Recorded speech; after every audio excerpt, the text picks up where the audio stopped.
دعائیں قبول ہوتی ہیں اچھی ذہانت کے لیے۔ جو شخص الرزاق کو 20 مرتبہ روزانہ نہار منہ پڑھنے کا معمول بنائے، اللہ تعالیٰ اسے ایسا ذہن عطا فرماتا ہے جو باریکیوں اور مشکلات کو سمجھ لیتا ہے، یعنی بہت ذہین ہو جاتا ہے۔ چہرے اور دل میں نور پیدا ہو۔ اگر آپ کو اپنے دل اور چہرے پر نور پیدا کرنا ہو تو روزانہ سورہ نور کی آیت 35 کا اتنا حصہ اللہ نور السماوات والارض پڑھ کر اپنے ہاتھوں پہ دم کر کے چہرے پر پھیر لیا کریں، انشاءاللہ نور پیدا ہوگا۔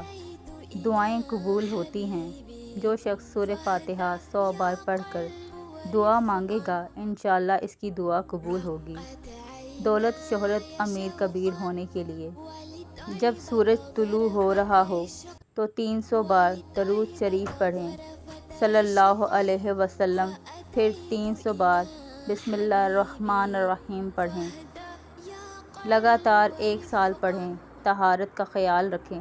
ہمیشہ باوضو اور تصور سے پڑھیں۔ آپ اس کے کرشمات سے حیران ہوں گے۔ دولت بارش کی طرح برسے گی۔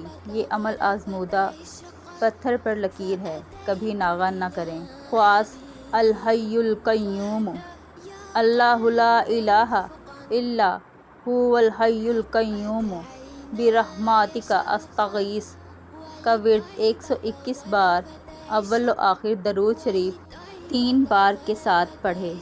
دنیا و آخرت کے مطالب پورے ہوں گے، عزت و عظمت بڑھے گی، رزق میں فراوانی ہوگی اور قرب خداوندی جل شانہ نصیب ہو اور قبر کی تنگی دور ہو۔ اس کے فوائد بے شمار ہیں، بشرطیہ اللہ کی رضا کے لیے پڑھے۔